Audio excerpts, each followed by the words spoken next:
আসসালামু আলাইকুম dear student, আজকে আলোচনার বিষয় কি?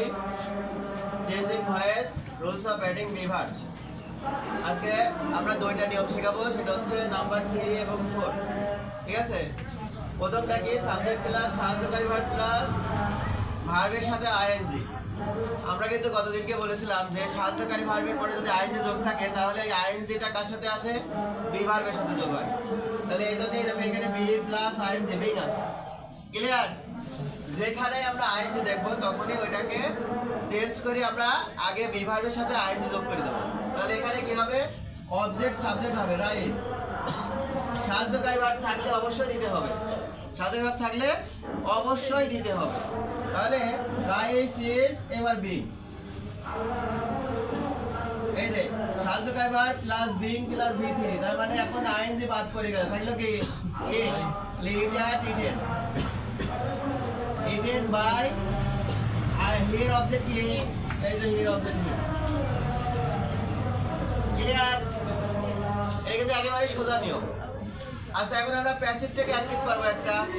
প্যাসিভ থেকে অ্যাক্টিভ করার সময় কি করতে হয়? যা যা যোগ করেছি সেগুলি বাদ দিতে হয়। তাহলে বিং বাদ দেবো, ইডি বাদ দেবো, বাই বাদ দেবো। তাহলে এই আইএনজি যায় কোথায় যোগ হবে? এই হেল্পের সাথে। তাহলে এ ডগ আগে আসবে, এ ডগ এম ইজ আর, তাহলে ইজ হবে, তাই না? ইজ হেল্পের সাথে, হেল্পের সাথে আইএনজি যোগ হয়, তাহলে কি হবে? হেল্পিং। ক্লিয়ার? হেল্পিং, দের অবজেক্ট কি? দে। হয়েছে? বাদ দিলাম কি কি দেখো, এখানে বি বাদ দিলাম, বাই বাদ দিলাম, ইডি বাদ দিলাম, উল্টায় দিলাম। ক্লিয়ার? শেষ।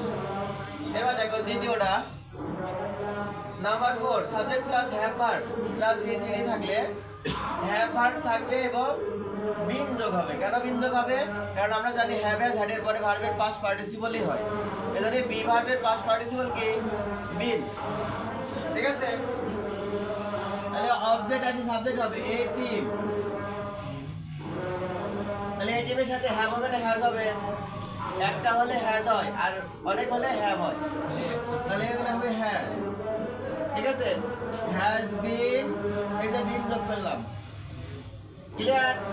হ্যাজ বিন লিডের পাস্ট পার্টিসিপল ফর্ম লিডই হবে। ক্লিয়ার?